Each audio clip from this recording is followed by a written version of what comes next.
Imagine there's two people sitting on the very same flight, one right next to the other. But one of these passengers paid 70,000 points for their one-way business class seat, and the other one paid 140,000 points for the exact same seat, the same product, the same service, the same everything. What's going on in this situation, and how can you avoid paying over the odds for the next time you redeem points for a flight so that you can stretch your points to go even farther? That's what we're going to talk about in this video. What are the best destinations and different ways to redeem your points as somebody living in Canada? Welcome to Prince of Travel, we're the leading platform empowering every global citizen to go further better. And the first thing I'll need you to keep in mind in this video is don't get locked into this idea of you have to fly out of your home city. If you're living in a smaller city, you'll almost always need to connect somewhere before catching a long-haul flight to your final destination.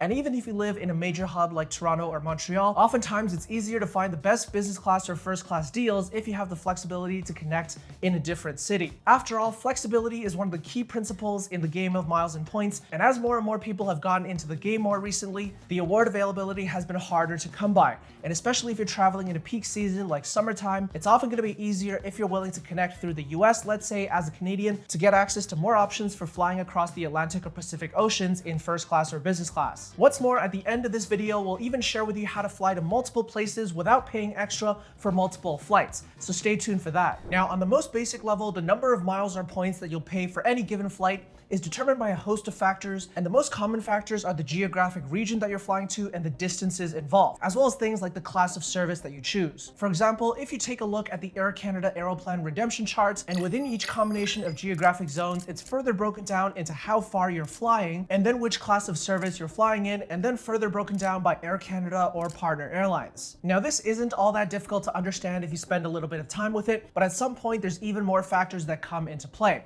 For example, in the British Airways Executive Club program, there's what's known as off-peak and peak pricing. So there's a calendar that you'll see on any given year. Some dates are designated as off-peak, some as peak dates. And on the peak dates, the prices will cost a little bit more. Similarly, if you look at the Aeroplan chart, you'll see that Air Canada flights always have a range of points specified instead of a specific amount of points. This is what's known as dynamic pricing, and it means that the pricing can fluctuate based on supply and demand, and it's typically supposed to be within these ranges most of the times, and outside of these ranges only some of the times, although given the recent state of the travel industry, demand has way outstripped supply, and so oftentimes you'll see dynamic prices at the very high end or even above this range, and only sometimes at the lower end of the range. When you see an Air Canada flight at the lowest end of the dynamic range, that means it's a great deal and you should jump on it as soon as possible if that flight lines up with your plans. One extra thing to note here is that we should be thankful there's at least a chart being published by Aeroplan, because lots of loyalty programs around the world have abolished their charts entirely, and it's just based on guesswork and searching over and over again that we get to figure out what the prices in those loyalty programs actually charge. Now, there's a few third-party tools out there that you can use to help you search for award seats faster than just clicking on the airline's websites. Award Tool is one example that helps you search for flights across different date ranges all at once. Meanwhile, you can check out Awaze as the counterpart for hotel searches, but Awaze has recently launched a flight tool that's in beta mode as well. Now, let's start by talking about some examples of domestic flights within Canada, and then we'll move on to other destinations, the US, North America, Europe, Asia, and so on. Domestic airfares have generally gone down in recent years thanks to the presence of low-cost carriers. However, there's still many good opportunities to use your points on domestic flights, especially when you have wide-body aircraft with proper lie-flat business class seats, as you'll often find on Toronto, Vancouver, or Montreal, Vancouver routes, but also routes like Toronto, Calgary, or Toronto, Edmonton, and so on and so forth. Now, for these transcontinental flights, you'll sometimes find business class seats for as low as 20,000 to 40,000 points one way, which is a pretty good deal when you consider the cash cost is usually upwards of $1,000. If you book one of these flights, you'll get the full business class experience, including priority check-in, priority boarding, Maple Leaf Lounge access, and then the lie-flat seats on the wide-body aircraft. Make sure to choose the wide-body aircraft, by the way, because there's also Boeing 737s that are the same price, and then you'll be missing out because you'll only have a recliner seat. One caveat is that these price points of 20 to 40,000 points may be difficult to find because the way that Aeroplan's dynamic pricing works, it often goes upwards of 60,000 or 100,000 points if you're not the first one to snag that seat at the lower price point. So you do have to be relatively flexible to find some seats at that lower end, but if you do, it's such a good experience at a reasonable deal and a great way to dip your toes into the lie-flat luxury experience. And plus, if you do find yourself hit with dynamic pricing, you can then take advantage of the power of e-upgrades to still get that lie-flat seat. We've got a whole dedicated video on that topic, so check it out here. Next up, if you're going to the USA, you can still consider using a program like Aeroplan, but you should also take a look at US award programs. With Delta SkyMiles, the award pricing pricing is quite dynamic and is generally not considered the best option, but the program does offer Sky Miles deals every now and then, which can be a good deal if you're just looking to pop down to the US in a simple economy class redemption. You can convert Delta Sky Miles from American Express membership rewards in Canada at a ratio of 1 to 0.75, so that's a great way to get access to the program. Meanwhile, United Mileage Plus also offers short-haul flights for as low as 5,000 miles one way, and longer transcontinental flights like Toronto to San Francisco can be booked for as low as 15,000 miles. Calgary or Vancouver to San Francisco can be even lower on the right dates as well, so that's an interesting option to look into. United Mileage Plus, not the easiest type of points to earn in Canada, but you can convert your Marriott Bonvoy points over to United at a ratio of 2 Bonvoy points to 1 United Mile. That's a preferential partnership between Bonvoy and United, a better deal than converting to other airline programs, though you'll still want to weigh up how much you value those Bonvoy points for potential hotel stays versus how much you would value half the amount of United miles for that flight that you would book. Next up, let's talk about Mexico, Central America, and the Caribbean.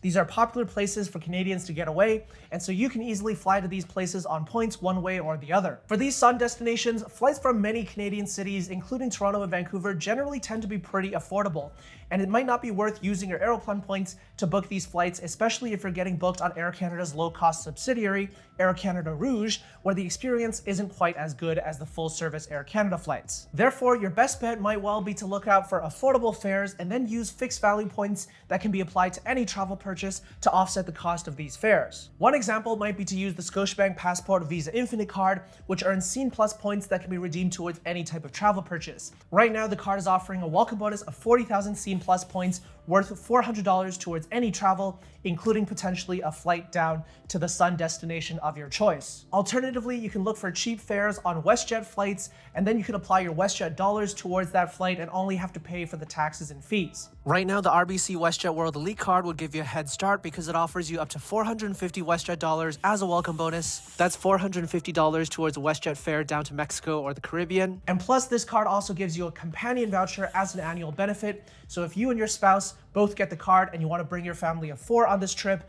then that's 2 primary passengers with 2 companions that only have to pay for the taxes and fees, unlocking significant savings in addition to the welcome bonus that can be applied to the fare. Now that we're done in this part of the world, let's shift our attention over to Europe. And this is where it gets exciting because right now there's more ways than ever to fly transatlantic, especially in premium cabins. Air Canada and WestJet have been adding more frequencies and opening up new routes to their European network. And then there's also lower cost airlines like Condor or Eurowings, and they've been serving Canadian cities as well, including some previously underserved routes like Calgary and Halifax directly to Frankfurt.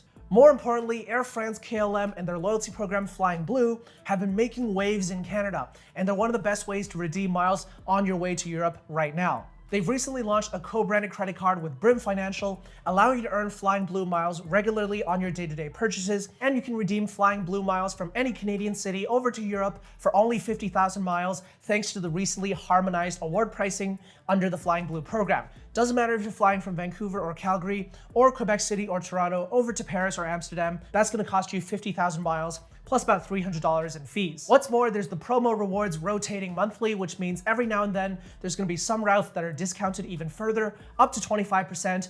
This month in April 2024, Montreal to Europe awards are 25% off, so that's only 37,500 miles one way in business class. Now, don't overlook Aeroplan as well for flights over to Europe. If we go back to the chart, we'll see that partner airlines on the way to the Atlantic zone cost as few as 60 to 70,000 points one way, and with Aeroplan, the surcharges are a lot lower. So between Aeroplan and Flying Blue, you've got a wealth of options for redeeming flights for a premium lie-flat seat on the way to Europe for your next trip. And now let's shift our attention to the rest of the world. For flights to places like Asia, Southeast Asia, Australia, South America, these flights will generally originate out of Canada's main hubs, Toronto, Montreal, and Vancouver. So if you live somewhere else, you'll need to take what's known as a positioning flight or drive to one of the hubs and start your journey. Thankfully, there's many airlines launching new routes to Canada these days, so you've got a wealth of options. If you're headed to the Middle East, the Indian subcontinent, or Africa, your best choice is going to be Qatar Airways Q Suites, the world's best business class. It's also one of the best sweet spots in the game because you can book this flight for as few as 70 to 90,000 Qatar Airways Avios, and you can earn these Avios by transferring one-to-one from RBC Avion points, which happens to be one of the easiest points to earn in Canada thanks to the RBC Avion Visa Infinite cards.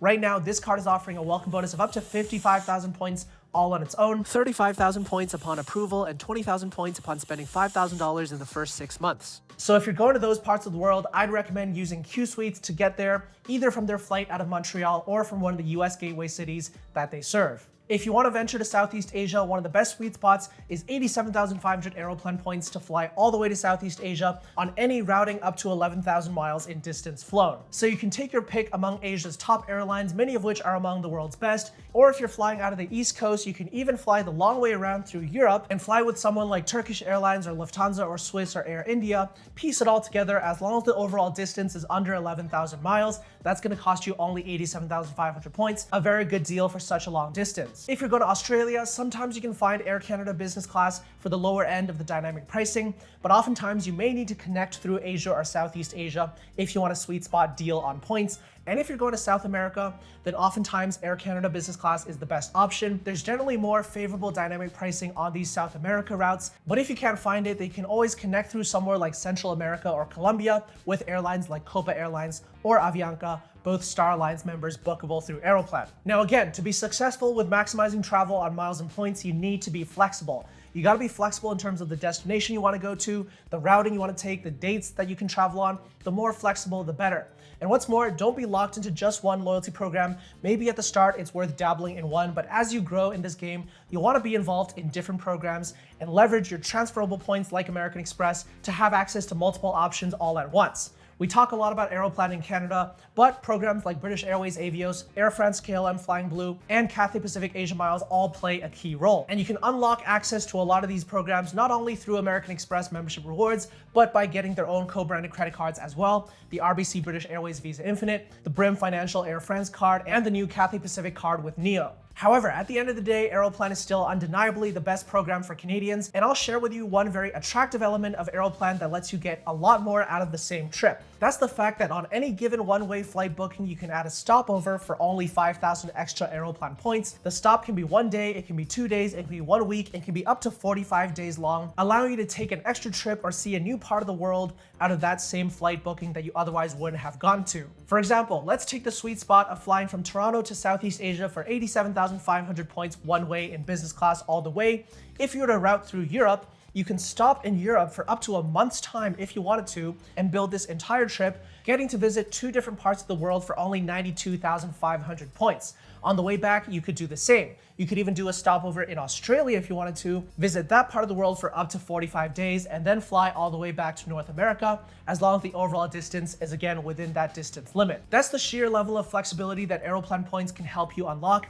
And when you combine that with Aeroplan's extremely impressive list of airline partners, the biggest set of partners out of any loyalty program in the world, and you can really build some incredible trips that really speaks to every element of your heart's desire as a traveler just by maximizing your Aeroplan points. Now, if you found this valuable and you're excited to get started or continue on your journey, then you want to make sure to avoid the key common mistakes that I often see people making when it's time to maximize their points. Check out this video to learn which mistakes to avoid, the things I wish I knew when I was first starting out, and I'll see you over in that video.